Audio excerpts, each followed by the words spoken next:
بسم اللہ الرحمن الرحیم. آج کا ہمارا ٹاپک ہے سیکشن 224 PPC.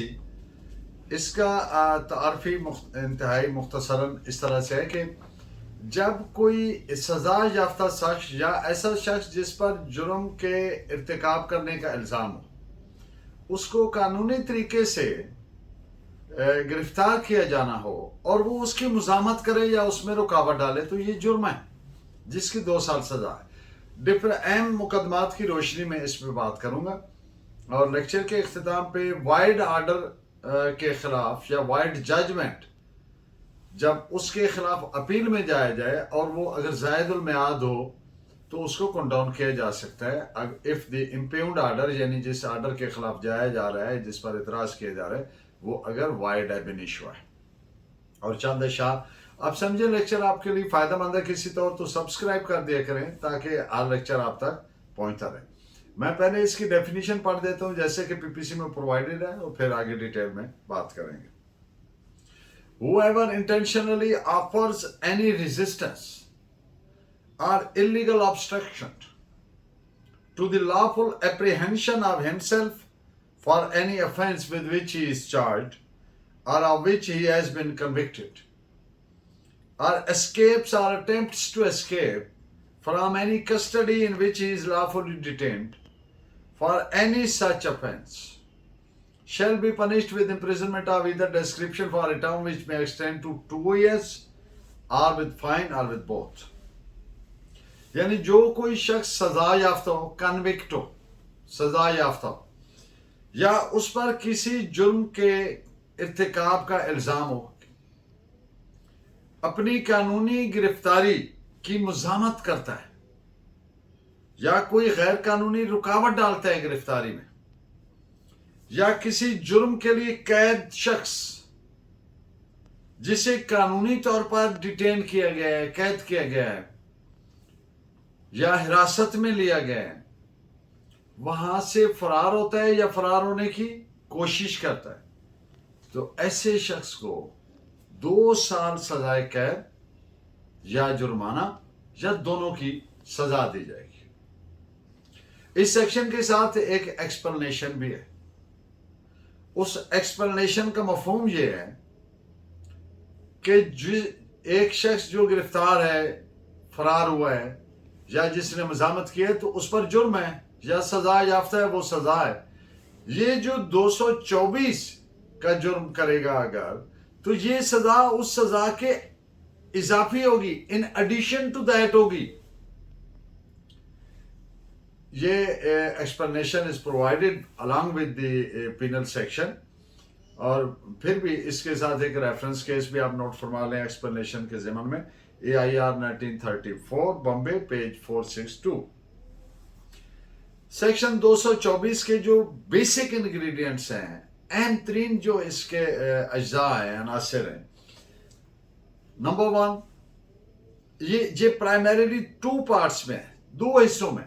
پہلا حصہ ڈیل کرتا ہے مزاحمت یا غیر قانونی رکاوٹ اور لافل کسٹڈی قانونی حراست میں لیے جانے کی مزاحمت کرنا یا اس میں رکاوٹ ڈالنا اور اس حراست سے فرار ہونے کی کوشش فرار ہو جانا یا فرار ہونے کی کوشش کرنا. یہ اس کا فرسٹ پارٹ ہے.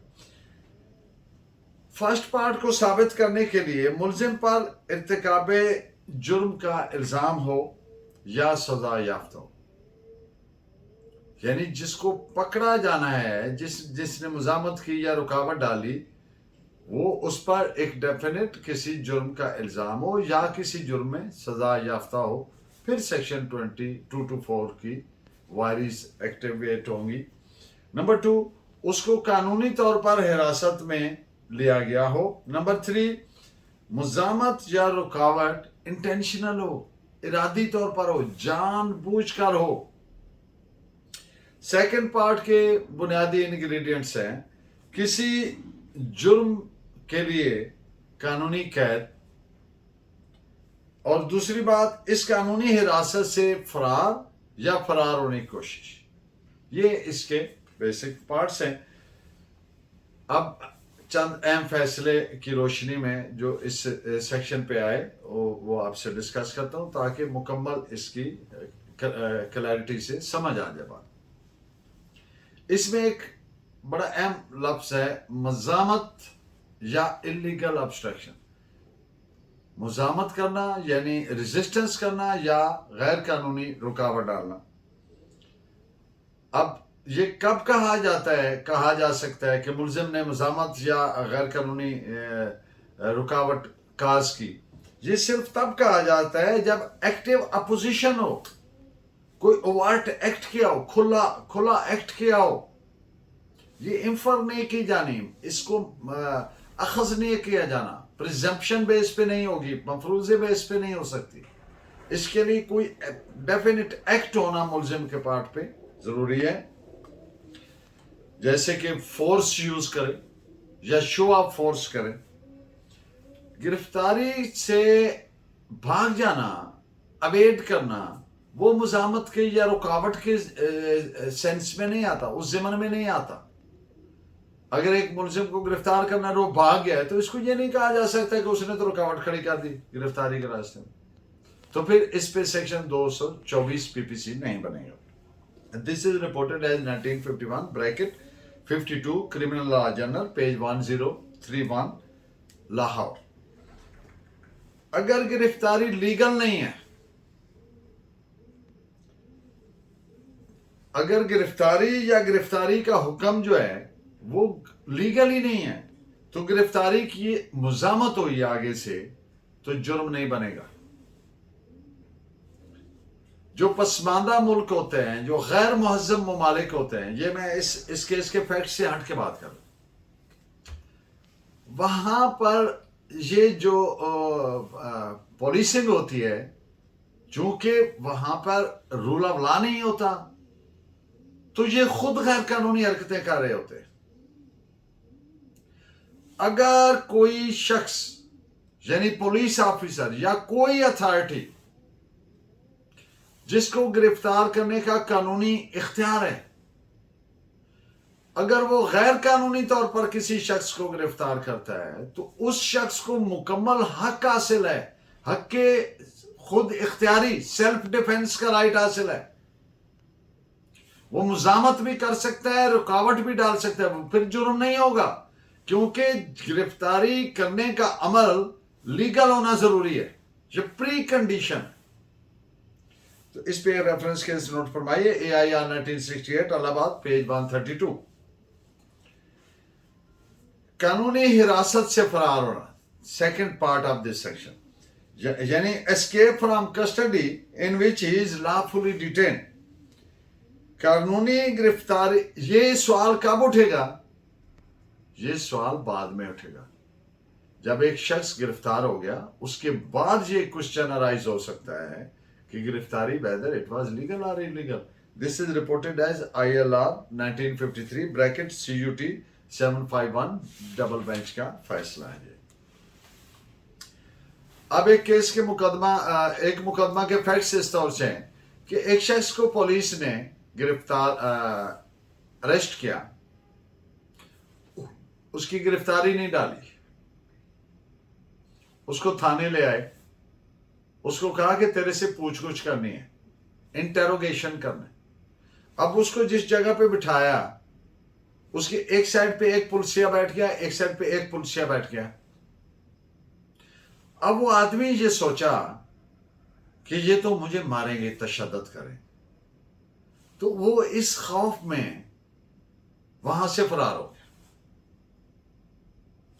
तो it was held by the court कि इस तरह के हालात में सेक्शन 224 अप्लाई नहीं होगी, इसलिए कि उसकी जो वहां पर बैठ रहे हैं वो गिरफ्तार नहीं है, उस पर कोई इल्जाम नहीं है ऑफेंस का, उससे महज एक इंटेरोगेशन हो रही है, पूछगछ हो रही है, तो इसके लिए ऑफेंस भी नहीं है और गिरफ्तारी भी नहीं है, लिहाजा ये जुर्म 224 कॉन्स्टिट्यूट नहीं होता।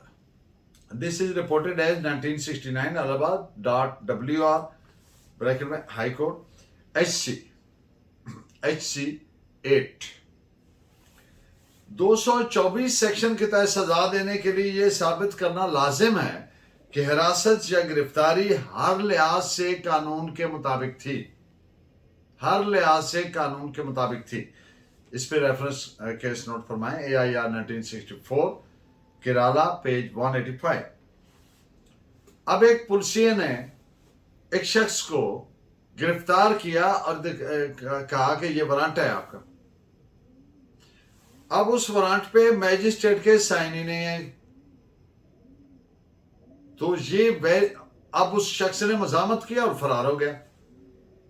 तो उस शख्स के बारे में अदालत ने ये करार दिया, it was held by the court, के ये गिरफ्तारी कानूनी ही नहीं थी। दिस इज रिपोर्टेड एज, इस पे दो अहम जजमेंट से नोट फरमा लें। AIR 1936 Patna page 249 and AIR 1918 Patna 252। पुलिसिया ने एक शख्स को पकड़ा, बाजू से पकड़ा, फिर बाद में कंधे पे हाथ रखा और उसको कहा मैंने आपको गिरफ्तार कर लिया। अब वो बंदा पूछता है कि मुझे आपने किस जुर्म में गिरफ्तार किया, तो उसको जुर्म नहीं बताया। वहां पे मजामत हुई और वो फरार हो गया। तो अदालत ने करार दिया, चूंकि उसको ये बताया ही नहीं गया कि आप किस ऑफेंस में गिरफ्तार किया जा रहा है, आपको ना उसको वारंट दिखाया जा रहा है, तो फिर ये जुर्म 224 नहीं बनता। This is reported as AIR 1939 ऊत पेज 81। अगर सेक्शन 122 CRPC के सेंस में या 152 और रेवेन्यू एक्ट का नादहिंदा डिफॉल्ट की सूरत में, या कोई श्योरिटी जमा करवानी थी जैसा कि उसके पैरामीटर में सेक्शन 122 CRPC के, और वो श्योरिटी जमा नहीं कराई आदमी ने और उसको गिरफ्तार किया गया और वो फरार हो जाता है, तो ये जो फरार होने का अमल है इस पे सेक्शन 224 नहीं बनेगी, इसलिए कि इसमें ऑफेंस नहीं है। किसी जुर्म में सजा याफ्ता होना या किसी जुर्म के इर्तिकाब का इल्जाम होना प्री कंडीशन है सेक्शन 224 के मेक आउट होने की, बनने की। This is reported as AIR 1925 Sindh page 193। लफ्ज चार्ज आया है इस सेक्शन में। इस लफ्ज को इसके ऑर्डिनरी सेंस में लिया जाना है। ऑर्डिनरी सेंस क्या है कि आप पे चार्ज है जी, आप पे इल्जाम है कि आपने ये ऑफेंस कमिट किया है, इर्तिकाब किया। इसको उससे कंफ्यूज नहीं किया जाना जिसको कहते हैं, जैसे क्रिमिनल केस में चार्ज फ्रेम होता है जिसको उर्दू में कहें कि फर्द जुर्म आयद होती है, उसके साथ वो दैट इज डिफरेंट कोनोटेशन, उसका सेंस डिफरेंट है। यहां पे जो लफ्ज चार्ज यूज हुआ है ये इल्जाम की सूरत में इन इट्स ऑर्डिनरी सेंस इसको इंटरप्रेट किया जाना। दिस इज रिपोर्टेड है 1963 टू क्रिमिनल केसेस 466 मैसूर। और इन the end of the lecture, wide order या वाइड जजमेंट, उसके खिलाफ जब अपील करते हैं और अपील गिवन टाइम यानी जो लिमिटेशन एक्ट का प्रेस्क्राइब टाइम है उसके बाद दायर होती है तो उसको कंडाउन किया जा सकता है, इसलिए कि जिस ऑर्डर के खिलाफ अपील की गई है वो वाइड है, वो जजमेंट या ऑर्डर वाइड है। This is reported as 2021 Pakistan criminal law journal page 1447। And in the end of the lecture दो खूबसूरत अशार। इससे पहले कि मैं तस्वीर में रह जाऊं फकत, मैं मुयस्सर हूं अभी, मुझसे बातें करो। और दूसरा शेर के रब्बा तेरी जन्नत पीछे, पंजाबी के शेर है, रब्बा तेरी जन्नत पीछे दुनिया दोज़ख हो गई है। आपका बहुत शुक्रिया। Please keep watching and guiding me by your valuable comments. Allah ने के बाद।